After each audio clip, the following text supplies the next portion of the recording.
Crecí en un pueblo muy pequeño en el que la soltería era muy mal vista, sobre todo para una mujer. Desde que tenía uso de razón, vivía con mis abuelos, y la verdad, al menos durante mi niñez y adolescencia, el hecho de que no me interesara por los muchachos parecía ser algo que los enorgullecía. Porque también estaba el otro extremo, si comenzaba a salir con muchas personas en el pueblo, te juzgaban. Pero conforme fui creciendo, mi actitud hacia no querer tener citas provocó que mis abuelos comenzaran a preocuparse por mí. Según su punto de vista, si no me casaba, no tendría a nadie que me cuidara o velara por mi bienestar. A pesar de tener 20 años por aquel entonces, yo no sentía esta necesidad que ya muchas de mis conocidas estaban teniendo. Casi siempre me negaba a conocer a personas nuevas. Algunos muchachos habían ido a hablar con mis abuelos para pedirles que los dejara salir conmigo, pero yo siempre me negaba, a pesar de que mis abuelos me alentaran a hacerlo. En una ocasión, acompañé a mi abuela al mercado para comprar algunas cosas que se necesitaban para la casa. Mientras ella estaba escogiendo un poco de fruta, un muchacho se me acercó. Jamás lo había visto en el pueblo. Él era muy bien parecido, tenía unos ojos negros preciosos y sus dientes eran muy perfectos. Se presentó cortésmente conmigo y, de inmediato, me preguntó si había ido al mercado sola. Le respondí que no, que había ido con mi abuela y que, la verdad, no estaba interesada en hablar con él en ese momento. Él se extrañó un poco y me dijo que solo quería invitarme a salir un día, si es que mi abuela estaba de acuerdo o mis padres. Traté de negarme de nuevo cortésmente, pero en eso mi abuela notó que estaba hablando con él y se puso muy feliz. Se acercó y se presentó con el joven. Durante toda esta interacción, él se portó como un auténtico caballero. Le dijo a mi abuela que él había ido a ayudar a sus tíos a transportar algunas cabezas de ganado, pero que en realidad vivía en el pueblo que quedaba a 40 minutos del nuestro. Ahí mismo, le pidió permiso para salir conmigo. Yo comencé a negarme de nuevo, pero mi abuela me pidió que hablara un momento con ella a solas. Le pidió al joven que esperara un momento y luego me apartó. Me dijo que, por favor, le diera la oportunidad. Me explicó que ya me estaba volviendo muy mayor y que, en serio, estaba muy preocupada por mí y por el hecho de que no le daba oportunidad a nadie para salir conmigo. Ahí mismo, me suplicó que le diera una sola oportunidad y que, si no me gustaba, dejaría de molestarme con él. Me lo pidió de tal manera que me fue imposible negarme, porque en el fondo sabía que mi abuela, a su manera de ver el mundo, estaba preocupada y solo quería lo mejor para mí. Al volver, acepté la salida con ese muchacho. Fue entonces que me dijo que se llamaba Ernesto. Yo también me presenté con él y quedamos en vernos un día para salir. La verdad era que yo no tenía ninguna expectativa referente a esa cita, creía que solo tenía que decir que no me había gustado para que mi abuela me dejara en paz. Pero él no solo se portó muy bien conmigo durante todo lo que duraron las citas, sino que teníamos muchos intereses en común. A mi punto de vista, él no era nada parecido a los hombres del lugar donde yo había crecido. Tenía sueños muy grandes, como querer mudarse a la ciudad y comprar una casa fuera del pueblo, pero, a decir verdad, ahora que miro hacia atrás con unos nuevos ojos, casi podría jurar que él me decía solo lo que yo quería escuchar. No sé de qué manera podía saberlo, pero no tengo duda de que era así. Comenzamos a salir durante cerca de 1 año y medio. Como vivía tan lejos, venía solo 2 o 3 veces por semana, pero para mí era suficiente. En lo personal, no tenía ninguna duda de que íbamos en serio. Sin embargo, mi abuelo comenzó a meterme algunas ideas, como el hecho de que ya había pasado todo este tiempo y todavía no me había pedido que fuera su esposa. Le expliqué que, además de que eso no me importaba, yo creía que él me lo pediría en cuanto tuviera dinero para mudarnos a la ciudad. Aún así, mi abuelo se negó, diciendo que también, durante todo ese año y medio, él había ido muchas veces a la casa, pero nunca me había llevado a su pueblo a conocer a su familia, Y eso era muy sospechoso porque podría estar teniendo otra esposa e hijos en ese lugar. Todas esas dudas comenzaron a entrar en mi cabeza, pero no quería preguntárselo directamente porque sentía que sería una falta de respeto a nuestra relación. Lo que planeé fue preguntarle de manera casual si no creía que ya era tiempo de que conociera a sus padres, porque él no me había hablado tanto de ellos. Sabía que ese día él iba a estar en el pueblo porque iba a vender algunos animales al mercado. Esto era algo que él siempre me decía, pero yo jamás había visto a los tíos con los que él afirmaba ir, porque siempre venía a buscarme, pero siempre lo veía llegar desde una misma dirección. También me había dicho más o menos el lugar en donde se encontraba. Pensé que no sería difícil encontrarlo en el mercado. Entré a la sección donde se compraban y vendían animales y se me ocurrió preguntar por él. Él también me había dicho el nombre de sus tíos. Las primeras 2 personas a las que les pregunté me miraron muy extraño y me dijeron que para qué lo estaba buscando. Yo solo les respondí que estaba buscando a Ernesto porque era mi novio. Ellos se pusieron un poco serios y me dijeron que la verdad a ellos no les gustaba meterse en lo que no les importaba, pero que creían que debían advertirme que toda esa familia era un poco extraña. Me dijeron que esa gente vivía en el mismo pueblo en donde ellos vivían y que no eran muy bien vistos. Se rumoraba no solo que eran brujos, sino que venían de una larga familia de nahuales. Aseguraron que habían visto muchas veces que llevaban a novias, pero solo las llevaban una vez y después nunca más las volvían a ver. Lo curioso es que no las veían irse, por eso me querían advertir para que tuviera mucho cuidado. Cada día me arrepiento de no haberles hecho caso a esas amables personas que me estaban advirtiendo, porque en lugar de eso, pensé que no sabían de lo que hablaban, ya que no conocían a Ernesto tanto como yo. Tal vez algunos chismes existían en su familia y por eso es que todos en el pueblo pensaban mal de ellos. Incluso llegué a pensar que esa era la razón principal por la cual Ernesto tenía tantas ganas de dejar todo el tema del pueblo atrás y mudarse a la ciudad, donde no tenían una mentalidad tan cerrada. No les dije nada de esto porque nunca pensé que fuera a ser tan conflictivo, solo les pregunté si sabían dónde se ponía. Resignados, me dijeron dónde estaba. Fui hacia allí. Ernesto se mostró sorprendido de verme y me preguntó qué hacía allí. Le respondí que quería ver dónde trabajaba y después de eso nos alejamos un poco para platicar. En cuanto lo consideré prudente, le hice saber lo que pensaba acerca de nuestra relación y de que creía que ya era hora de conocer a sus padres.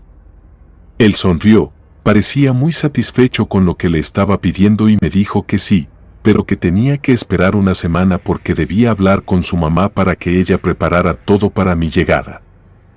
Una semana me parecía excesivo, pero acepté. Durante toda esa semana, Ernesto no dejaba de recordarme que íbamos a ir a su casa a conocer a sus padres, lo cual me daba mucha más seguridad de que él no tenía ninguna otra familia que esconder. Llegado el día, fue por mí muy temprano, apenas amaneció. Había hablado con mis abuelos y les dijo que íbamos a ir y que regresaría a las 6 de la tarde de ese mismo día. Mis abuelos estuvieron de acuerdo con eso. Al llegar a su casa, sus padres me recibieron de manera muy atenta, al igual que sus 2 hermanos, que eran gemelos. Eran mudos y tendrían unos 12 años. Un rasgo peculiar de ellos era que eran albinos y sus ojos, de un color miel muy particular, daban mucho miedo cuando te miraban fijamente.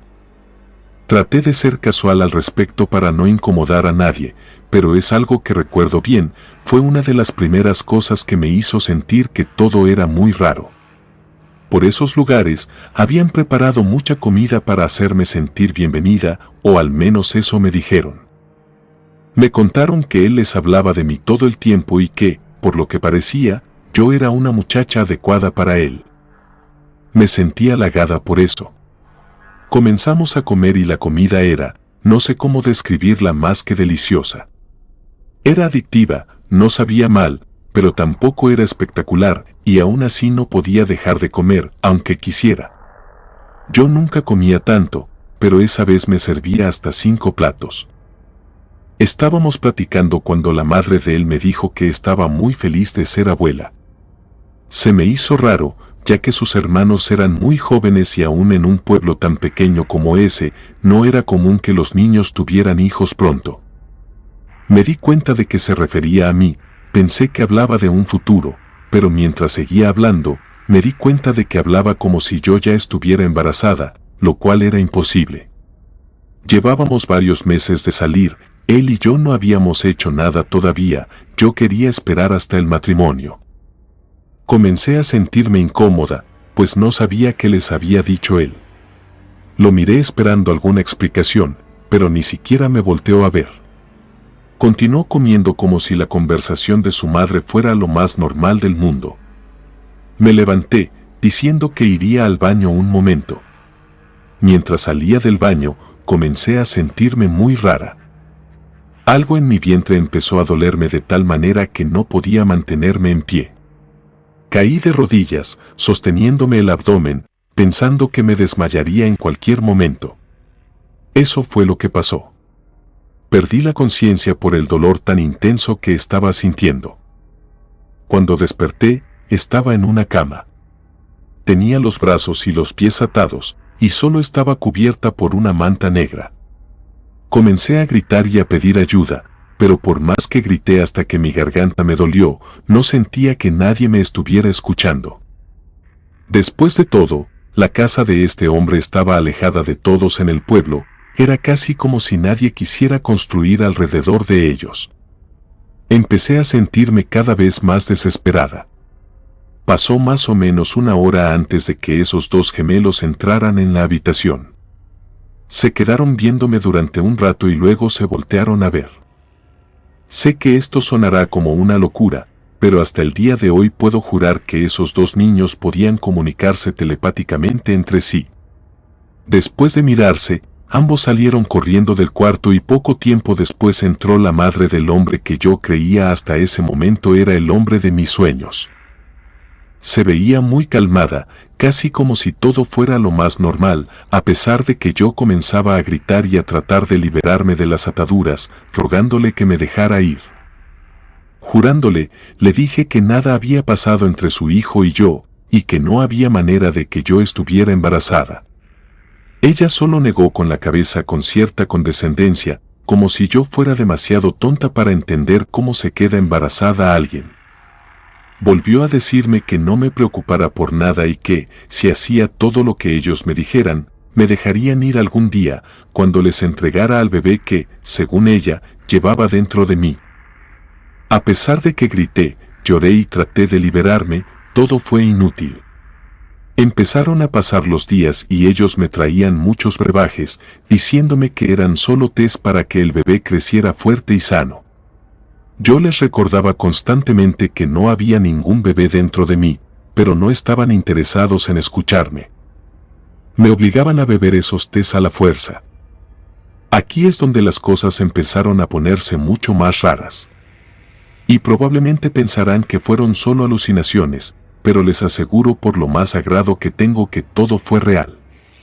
Comenzaron a realizar rituales a mi alrededor, casi a la misma hora todos los días.